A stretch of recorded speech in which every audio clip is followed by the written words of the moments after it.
Blood donor દિવસ નિમિત્તે કચ્છ જિલ્લાના પ્રભારી મંત્રી કાંતિભાઈ અમૃતે રેડ ક્રોસ ભવન ભુજ ખાતે બ્લડ ડોનેશન કેમ્પનો શુભારંભ કરાવ્યો હતો। રાજ્યમંત્રીએ બ્લડ સ્ટોરેજ ફેસિલિટી અને આંતરરાષ્ટ્રીય ધારાધોરણ મુજબની સુવિધાઓનું નિરીક્ષણ કરીને રેડ ક્રોસ સંસ્થાની કામગીરીને પ્રશંસનીય ગણાવી હતી। રાજ્યમંત્રીએ બેઝિક લાઈફ સેવિંગ કોર્સની તાલીમ લઈ રહેલા તાલીમાર્થીઓ સાથે સંવાદ કરતા જણાવ્યું હતું કે જ્યારે કચ્છમાં ભૂકંપ આવ્યો ત્યારે તમામ હોસ્પિટલ પડી ભાંગી હતી। આ કપરા સમયે ભુજમાં ટેન્ટમાં જ બેઝ હોસ્પિટલ શરૂ કરીને રેડક્રોસ સંસ્થાએ અનેક લોકોના જીવને બચાવ્યા હતા। રેડક્રોસની હયાત બ્લડ બેંક, સ્ટોરેજ ફેસિલિટી અને ફિઝિયોથેરાપી જેવી સુવિધાઓ કચ્છના લોકો માટે આશીર્વાદરૂપ બની છે। સાંસદ વિનોદ ચાવડાએ જણાવ્યું હતું કે યુવક યુવતીઓ બેઝિક લાઈફ સેવિંગ કોર્સની તાલીમ રેડક્રોસ ખાતે લઈ રહ્યા છે તે આવનારા સમયમાં કોઈ માટે જીવનદાન બનશે।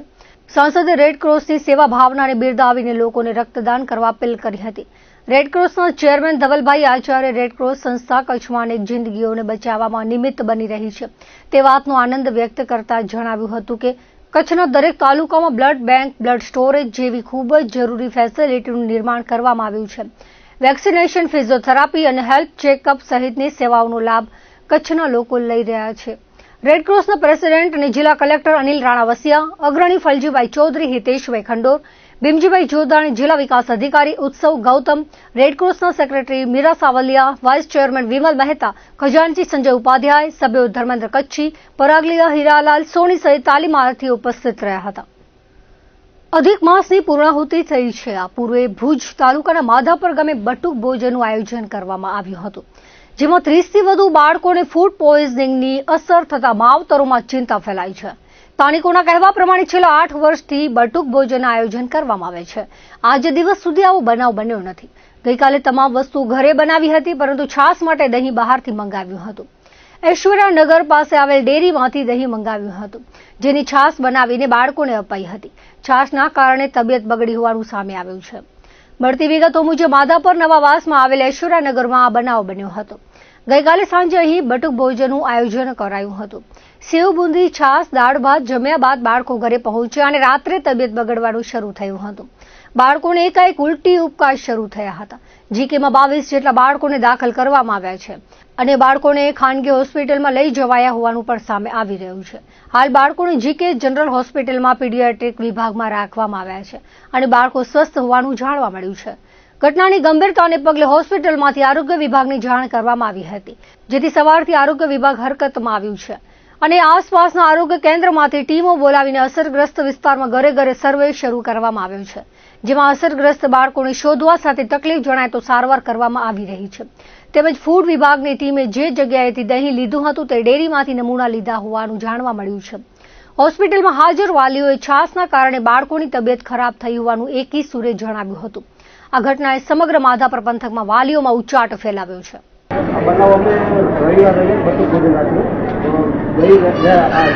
ગઈકાલે પણ પ્રોગ્રામ રાખેલો હતો બધા ખાઈ લીધો છોકરાઓ પછી 10-11 વાગે પહેલાં એકાદશ થતા જવાનું થઈ એના પછી 12-12:30 પછી એટલા બધા કેસ આવ્યા કે 40-50 જણાના બધાના ફોન આવ્યા ઘરેથી કે મારા પિતાના વોલ્યુ છે, મારા વોલ્યુ છે। એ પછી રાતના અમે આવી રીતે બધાને એડમિટ કર્યા છે બધાને હોસ્પિટલ ગાડી બધા વ્યવસ્થા કરી અમારે સોસાયટીના બધા સભ્યો તરફથી આજે હું કરું, કાલે બીજું કરો એ કાયમી અમે એકબીજાને જાતા હોય એના પછી બોલીને અમે દાદા પેટ બનાવી અમારી રીતે દહીં બારી લીધું છે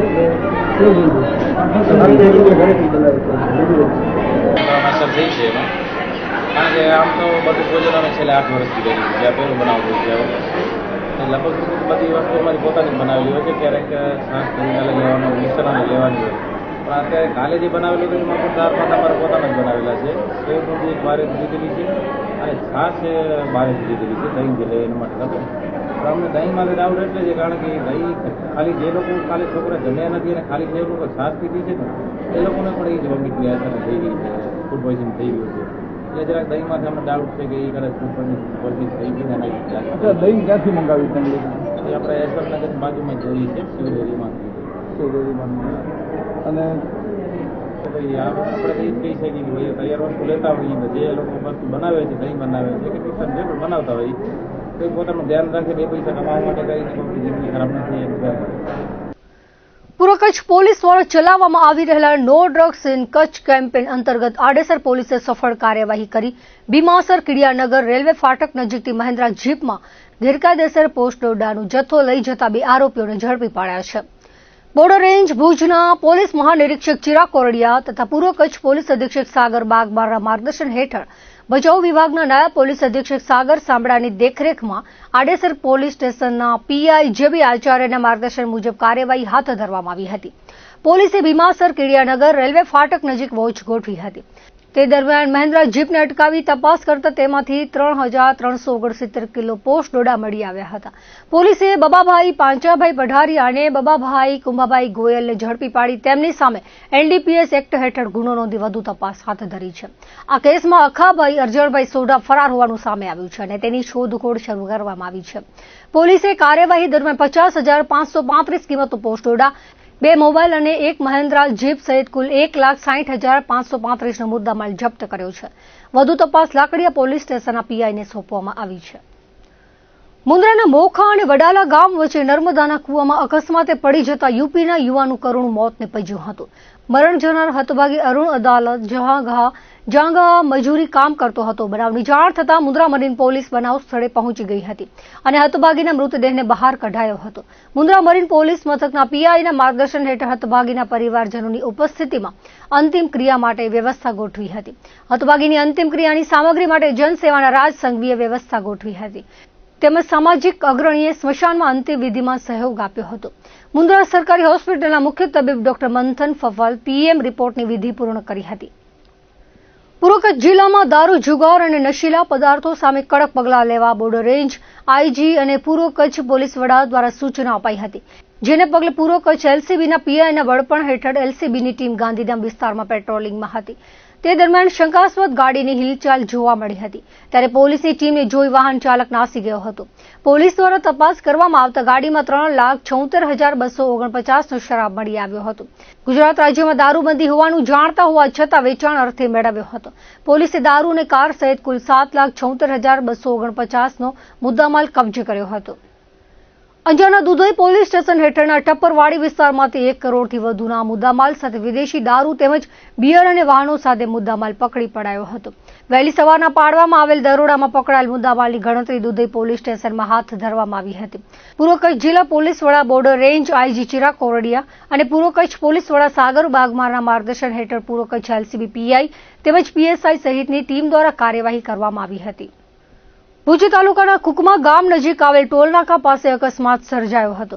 અંજારથી આવતી બલેનો કાર અને યુટિલિટી વચ્ચે આ અકસ્માતનો બનાવ બન્યો હતો.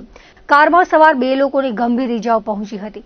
સાથે જ માધાપરથી કામ અર્થે અંજાર જઈ રહેલા યુટિલિટી વાહનના ચાલક સહિત અન્ય લોકોને પણ નાની મોટી ઇજાઓ થઈ હતી. આ અકસ્માતના બનાવને લઈ લોકો એકત્ર થઈ ગયા હતા અને ઇમરજન્સી 108 એમ્બ્યુલન્સ મારફતે ઇજાગ્રસ્તોને સારવાર અર્થે હોસ્પિટલ ખસેડવામાં આવ્યા હતા.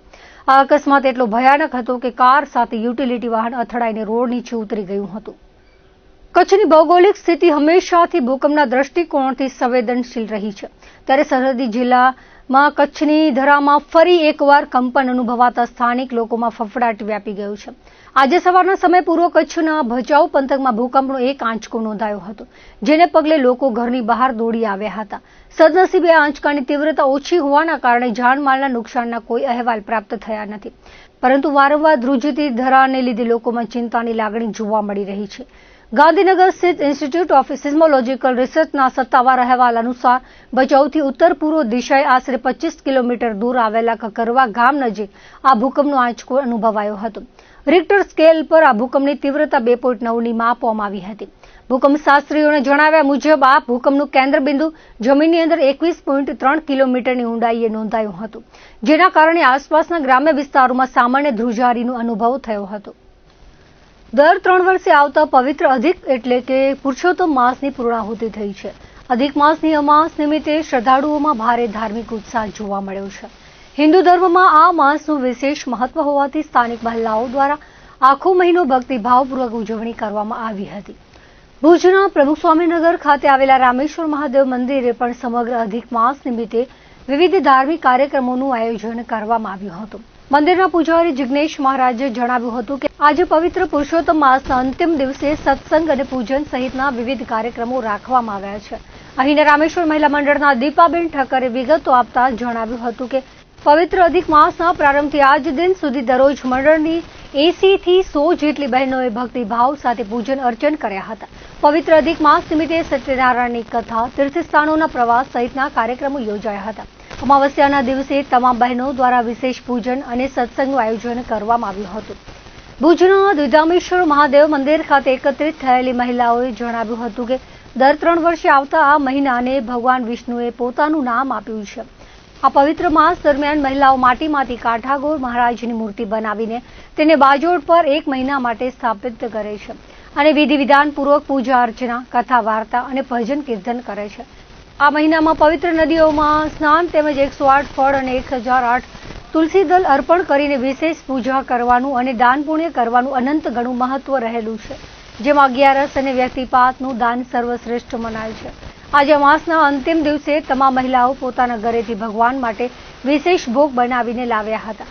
માતાજી, શંકર ભગવાન અને કાઠાગોર મહારાજને ભોગ ધરાવી આરતી કર્યા બાદ સાંજે વનેડો એટલે કે કાઠાગોર મહારાજની મૂર્તિને તળાવે લઈ જઈને શાસ્ત્રોક્ત વિધિથી વિસર્જન કરવામાં આવ્યું હતું. આ સાથે જ આજના વિશેષ દિવસે પાર્થિવ શિવલિંગનું પણ સુંદર આયોજન કરીને તેની પૂજા અર્ચના કર્યા બાદ ભાવભેર વિસર્જન કરવામાં આવ્યું હતું. પુરુષોત્તમ માસના પવિત્ર મહોત્સવમાં તમામ મહિલાઓએ ખૂબ જ આનંદ, પ્રેમ અને ધાર્મિક ઉત્સાહપૂર્વક જોડાઈને ધન્યતા અનુભવી હતી. જિલ્લા મથક ભુજ સહિત કચ્છ બહારના દેવાલયો ખાતે આજે અધિક માસની અમાવસ્યા નિમિત્તે ભક્તિસભર માહોલ જોવા મળ્યો હતો.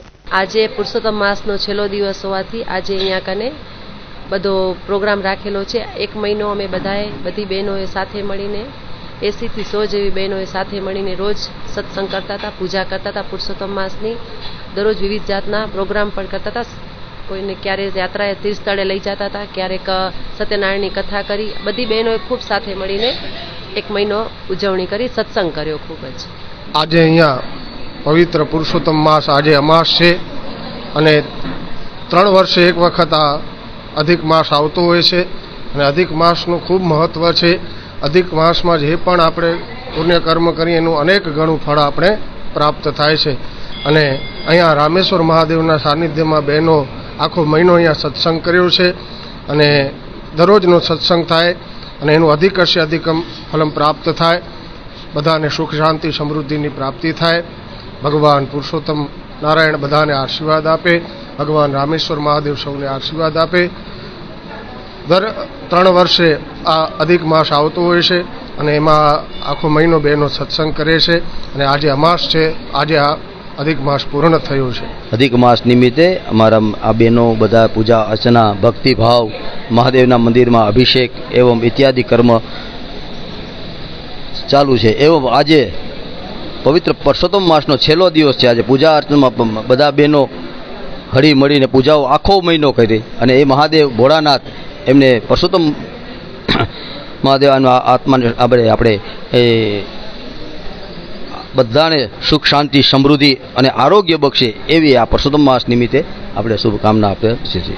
આ પુરુષોત્તમ માસમાં અમે માટીઓની મૂર્તિ બનાવીએ છીએ, કાઠાગોર મહારાજ બનાવીએ છીએ, પછી એને બાજોટ ઉપર 1 મહિના માટે સ્થાપિત કરીએ છીએ અને પુરુષોત્તમ માસની પૂર્ણ બધી કાઠાગોરથી વિધિથી અમે એની પૂજા પાઠ કરીએ છીએ, કથા વાર્તા કરીએ છીએ અને ધર્મમાં શું કહેવાય નાવા ધોવા જઈએ છીએ બધા ગંગાજીએ અને પુણ્યદાન એટલું કરીએ છીએ કે ભગવાન પુરુષોત્તમ ભગવાન 3 વર્ષે આવે છે એને મળમાસ તરીકે જે ઓળખતા હતા એને પુરુષોત્તમ ભગવાને વિષ્ણુ ભગવાને પુરુષોત્તમના માસનું નામ આપ્યું છે. એટલા માટે આપણે એને પુરુષોત્તમ મહિના તરીકે ઓળખીએ છીએ અને બધા ધર્મ ધ્યાન કરીએ છીએ અને બધા બહેનોને આ મહિનામાં પૂજા પાઠ કરવાની ખૂબ જ આનંદ આવે છે અને પ્રેમ અને ભાવપૂર્વક પૂજા પાઠ કરે છે. પુરુષોત્તમ માસનો મહિમા એ છે કે એ 3 વર્ષ પછી આવે છે. એનું જ્યારે આપણે પુણ્યદાન કરીએ છીએ એનો જે 10 ગણો જે આડા મહિનામાં હોય છે એના કરતાં 100 ગણું એનું ફળ મળે છે અને આ બધી લેડીઝોને નાવા ધોવાની ને ભગવાનનું બધું નામ લેવાની આ મહિનામાં ખૂબ જ મજા આવે છે ને ભજન કીર્તન ને બધા બહુ સારા રીતે થાય છે ને મજા આવે છે. બધા મજા સારી રીતે પૂજા પાઠ કરે છે. પુરુષોત્તમ મહિનો એટલે એવો માસ કે આપણા 3 વર્ષના દિવસના ચક્રમાં મહિનો વધે છે તો એ મહિનાનું એક પુરુષોત્તમ માસ તરીકે ગોઠવણી કરવામાં આવી છે. આ મહિનાને કૃષ્ણ ભગવાને પોતાનું નામ આપ્યું છે પુરુષોત્તમ માસ. એટલે આ મહિનામાં કરવામાં આવેલું દાન, ધર્મ, જપ, તપ જે પણ તમે કરો એનું અધિક ઘણું પુણ્ય મળે છે અને તેનું ઘણું બધું વળતર મળે છે તમને. આ મહિનામાં અમે લોકો બધી દીદામેશ્વર મંદિરમાં આવીએ છીએ લેડીસો, અહીંયા કાંઠાગોરમાની સ્થાપના કરી છે, એની પૂજા કરીએ, અર્ચન કરીએ છીએ, બધા ઓછાવ કરીએ છીએ, મંડપ ભરીએ, ભગવાનનો ભોગ કરીએ છીએ, ફળની પૂજા કરીએ છીએ, 108 ફળની પૂજા કરી, 1008 તુલસી દળની પૂજા કરી, એવી રીતે બધી વિવિધ પૂજા કરીએ છીએ અમે અને એનો આનંદ લઈએ છીએ અને મજા કરીએ છીએ. આ તહેવારમાં આવતું સૌથી સારું ફળ છે અગિયારસનું અને વ્યતિપાતનું. એનું પણ અલગ અલગ દાન છે, સંપૂર્ણનું દાન છે. એ બધું દાન અમે કરીએ અને મંદિરમાં દર્શન ભોગ કરીએ, બધા ભગવાનની ભોગ કરીએ, આરતી કરીએ, કથા વાર્તા કરીએ અને છેલ્લે દિવસે આજે અમાસ છે ત્યારે અમાસના અમે ભગવાનનું ખાસ ભોગ બનાવ્યો છે. બધા પોતાના ઘરથી પ્રસાદ લઈને આવ્યા છે. માતાજીને, શંકર બાપાને, કાંઠાગોરમાને પ્રસાદ આપશું અને પછી બધી પૂજા અર્ચના કરી અને સાંજે વનેલો કરશું. વનેલાની પૂજામાં અમે કોઠાગોરમાને તળાવે લઈ જશું અને વિસર્જન કરશું. એની સાથે અમે આજે પાર્થિવ શિવલિંગનું આયોજન કર્યું છે. એમાં પણ અમે પૂજા કરશું અને એનું વિસર્જન કરશું. આ મહિનામાં કરવામાં આવેલું ફળ અનેક ગણું છે. ભારત સરકારના પેટ્રોલિયમ અને પ્રાકૃતિક ગેસ મંત્રાલય દ્વારા તાજેતરમાં બહાર પાડવામાં આવેલા અસ્થાયી નિયમન આદેશ અન્વયે કચ્છ જિલ્લાના જીવાદોરી, સમાન ચાઇના ક્લે, માઇનિંગ અને પ્રોસેસિંગ ઉદ્યોગ સામે મોટું વ્યવહારિક સંકટ ઊભું થયું છે. નવા સરકારી નિયમ મુજબ પેટ્રોલ પંપ પરથી વાહન સિવાય બેરલ કે કન્ટેનરમાં ડીઝલ આપવા પર પ્રતિબંધ મૂકવામાં આવ્યો છે અને દૈનિક માત્ર 200 લીટરની મર્યાદા લાદવામાં આવી છે. આ આદેશના કારણે સમગ્ર કચ્છ જિલ્લાના માઇનિંગ લીઝ હોલ્ડર્સ અને પ્લાન્ટ ઓનર્સ ભારે મુશ્કેલીમાં મુકાઈ ગયા છે. જેને પગલે Shri Kutch China clay association દ્વારા કચ્છ જિલ્લા કલેક્ટર અને જિલ્લા મેજિસ્ટ્રેટને એક વિસ્તૃત આવેદનપત્ર પાઠવીને જૂની પદ્ધતિ મુજબ ડીઝલનો જથ્થો મેળવવા સામૂહિક મંજૂરી આપવા નમ્ર અપીલ કરવામાં આવી છે. એસોસિએશને કલેક્ટર સમક્ષ રજૂઆત કરતા જણાવ્યું છે કે કચ્છ જિલ્લાનું ચાઇના ક્લે અને મિનરલ ઉદ્યોગ દેશના સિરામિક, પેપર અને અન્ય મેન્યુફેક્ચરિંગ સેક્ટર માટે કરોડરજ્જુ સમાન છે, જેની સાથે હજારો શ્રમિકો અને સ્થાનિક પરિવારોની રોજીરોટી જોડાયેલી છે. ગ્રાઇન્ડિંગ, માઇનિંગ અને પ્રોસેસિંગના વ્યવસાયમાં crusher plants, heavy loaders, Hitachi, JCB અને હાઈ કેપેસિટી જનરેટર સેટ્સ જેવા અત્યંત ભારે મશીનરીઓ સતત કાર્યરત રહે છે. આ તમામ મશીનરીઓ માત્ર ખનન વિસ્તાર કે ફેક્ટરી કમ્પાઉન્ડની અંદર જ ચાલતી હોય છે અને તેમનું કદ તથા વજન એટલું વધારે હોય છે કે તેમને ઈંધણ ભરાવવા માટે સામાન્ય રસ્તાઓ પર ચલાવીને નજીકના છૂટક પેટ્રોલ પંપ સુધી લઈ જવી કોઈ પણ સંજોગોમાં શક્ય નથી. આ હેવી મશીનરીઓનો દૈનિક વપરાશ 200 લીટર કરતાં ક્યાંક વધારે હોવાથી વર્તમાન મર્યાદા ખૂબ જ અપૂરતી સાબિત થઈ રહી છે. જો ખાણ અને પ્લાન્ટ સાઇટ પર અગાઉની જેમ જ જૂની પદ્ધતિ મુજબ બેરલો દ્વારા ડીઝલ લાવવાની મંજૂરી તાત્કાલિક નહીં મળે તો સમગ્ર કચ્છ જિલ્લાનો ચાઇના ક્લે ઉદ્યોગ સંપૂર્ણપણે ઠપ્પ થઈ જશે તેવી ચિંતા એસોસિએશને વ્યક્ત કરી છે. ઉદ્યોગો બંધ થવાને કારણે આંતરરાષ્ટ્રીય અને રાષ્ટ્રીય સ્તરે સપ્લાય ચેન તૂટશે અને ઉદ્યોગકારોને કરોડો રૂપિયાનું આર્થિક નુકસાન વેઠવું પડશે, જેની સીધી અસર દેશના અર્થતંત્ર અને શ્રમિકોના રોજગાર પર પડશે. સરકારી આદેશના ક્લોઝ નંબર 4 હેઠળ સ્થાનિક વહીવટીતંત્રને જનહિત તેમજ ઉદ્યોગની અનિવાર્ય જરૂરિયાતને ધ્યાને રાખીને ખાસ કિસ્સામાં આ નિયમોમાંથી મુક્તિ અપાવવાની સત્તા આપવામાં આવેલી છે. આ જોગવાઈનો હવાલો આપીને એસોસિએશને ખાતરી આપી છે કે તમામ સભ્યો દ્વારા મેળવવામાં આવતા ડીઝલનો ઉપયોગ માત્ર ને માત્ર ખાણ અને પ્લાન્ટની કાયદેસરની મશીનરીઓ માટે જ કરવામાં આવશે. ચાઇના ક્લે ઉદ્યોગ અને હજારો શ્રમિકોના હિતમાં સ્થાનિક પુરવઠા વિભાગ અને જિલ્લાના તમામ પેટ્રોલ પંપ ધારકોને વ્યાજબી જરૂરિયાત મુજબ બેરલ કે કન્ટેનરમાં ડીઝલનો જથ્થો ઉપાડવાની વિશેષ મુક્તિ આપતો આદેશ કરવા વહીવટીતંત્રને વિનંતી કરવામાં આવી છે. આ રજૂઆત પ્રસંગે લીઝ ધારકો, પ્લાન્ટ ધારકો મોટી સંખ્યામાં ઉપસ્થિત રહ્યા હતા. દર્શક મિત્રો, અત્યાર સુધીના કચ્છ ટીવી સમાચાર ફરી મળીશું નવા સમાચારો સાથે, નવી અપડેટ સાથે. ત્યાં સુધી મને રજા આપશો. નમસ્કાર.